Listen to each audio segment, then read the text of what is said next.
काय तर मी परत आलोय, कारण मला एक ऍडव्हर्टाइजमेंट काय परत समजली नाहीये. प्लीज तुम्हाला समजली असेल तर मला समजावा नक्की काय चाललंय या लोकांचं. प्लीज प्लीज बघा आता.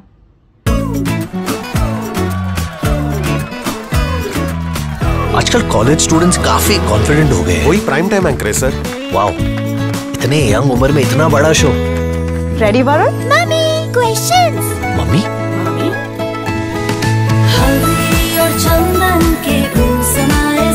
बघितलं. आता मला सांगा, ठीक आहे वरुण आला तर त्याच्यासाठी टाळ्या वाजवल्या. रिपोर्टर तर आधीच आधी येऊन बसली पाहिजे होती ना वरुणच्या आधी, कारण वरुण गेस्ट आहे तिकडे स्टार असल्यामुळे. आता मला सांगा, आई आहे ती तर त्यात एवढं शॉक होण्यासारखं काय आहे? झालं असेल तिचं कमी वयात लग्न म्हणून ती झाली असेल आई. आणि साबणाचा काय संबंध? म्हणजे तिने एक्सरसाइज करून स्वतःला फिट ठेवलं असेल, त्याचा इथे